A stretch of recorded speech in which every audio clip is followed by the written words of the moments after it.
Assalamualaikum warahmatullahi wabarakatuh. Dalam kesempatan kali ini, kami akan membahas mengenai hubungan pasar uang, suku bunga, dan pasar valuta asing. Kami dari kelompok 10 yang beranggotakan 3 orang, yaitu Abdul Goni, yang kedua Anton Sumartono, dan yang ketiga Mariani. Baiklah, langsung saja kita ke penjelasannya. Tolong disimak baik-baik ya teman-teman. Terima kasih.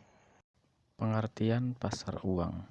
Pasar uang adalah suatu kelompok pasar di mana jangka pendek yang umumnya berkualitas tinggi diperjualbelikan. Fungsi pasar uang sebagai sarana alternatif bagi lembaga-lembaga keuangan, perusahaan-perusahaan non-keuangan untuk memenuhi kebutuhan dana jangka pendek maupun untuk menempatkan dana atas kelebihan likuiditasnya. Ciri-ciri pasar uang dan fungsi. Pertama, menekankan pada pemenuhan dana jangka pendek. Yang kedua, mekanisme pasar uang ditekankan untuk mempertemukan pihak yang mempunyai kelebihan dana dan yang membutuhkan dana. Yang ketiga, tidak terikat pada tempat tertentu seperti halnya pasar modal. Fungsi. Ada 4 fungsi. Yang pertama, menunjang program pemerataan pendapatan bagi masyarakat. Yang kedua, sebagai perantara dalam perdagangan surat-surat berharga berjangka pendek. Yang ketiga, sebagai penghimpun dana berupa surat-surat berharga jangka pendek. Yang keempat, sebagai sumber pembiayaan bagi perusahaan untuk melakukan investasi. Selanjutnya yaitu tujuan pasar uang. Tujuan pasar uang dibagi menjadi dua. Yang pertama dari pihak yang membutuhkan dana, yang kedua yaitu dari pihak yang menanamkan dana. Dari pihak yang membutuhkan dana dibagi menjadi 4, yaitu untuk memenuhi kebutuhan jangka pendek. Yang kedua untuk memenuhi kebutuhan likuiditas. Yang ketiga untuk memenuhi kebutuhan modal kerja. Yang keempat sedang mengalami kalah clearing. Kemudian dari pihak menanam dana dibagi menjadi 3, yaitu untuk memperoleh penghasilan tingkat suku bunga tertentu. Kedua, membantu pihak-pihak yang mengalami kesulitan keuangan. Yang ketiga, spekulasi. Selanjutnya yaitu jenis-jenis pasar uang. Jenis pasar uang dibagi menjadi 2 itu.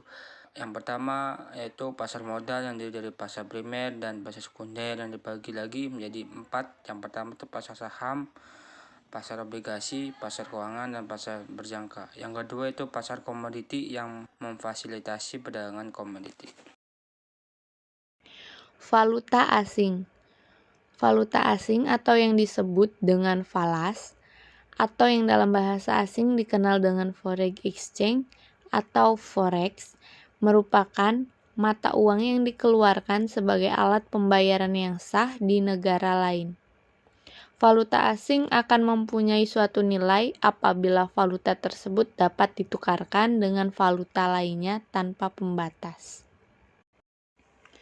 Fungsi pokok pasar falas. Yang pertama, mempermudah pertukaran valuta asing serta pemindahan dana dari satu negara ke negara lain. Yang kedua, memberikan kemudahan untuk dilaksanakannya perjanjian atau kontrak jual beli dengan kredit. Yang ketiga, memungkinkan dilakukannya lindung nilai atau hedging. Seseorang pedagang melakukan hedging apabila dia pada saat yang sama melakukan transaksi jual beli. Lalu ada suku bunga. Bunga adalah imbal jasa atas pinjaman uang. Nah, imbal jasa ini merupakan suatu kompensasi kepada pemberi pinjaman atas manfaat ke depan dari uang pinjaman tersebut apabila diinvestasikan. Suku bunga adalah persentase tertentu yang diperhitungkan dari pokok pinjaman yang harus dibayarkan oleh debitur dalam periode tertentu dan diterima oleh kreditur sebagai imbal jasa. Suku bunga dibagi menjadi 2, yakni yang pertama suku bunga tetap adalah suku bunga pinjaman tersebut tidak berubah sepanjang masa kreditnya. Yang kedua, suku bunga mengambang atau majemuk adalah suku bunga yang berubah-ubah selama masa kredit berlangsung dengan mengikuti suatu kurs referensi tertentu. Fungsi suku bunga. Yang pertama, suku bunga dapat mendorong arus investasi yang akan sangat bermanfaat bagi pertumbuhan ekonomi. Yang kedua, suku bunga menjadi daya tarik bagi investor untuk menginvestasikan uangnya. Yang ketiga, suku bunga membantu suatu negara lain dalam menjaga keseimbangan jumlah uang yang beredar dengan permintaan uang. Yang keempat, suku bunga dapat menjadi alat kebijakan pemerintah untuk meningkatkan jumlah tabungan dan investasi. Yang kelima, suku bunga bisa digunakan untuk meningkatkan produksi dan mengontrol tingkat inflasi.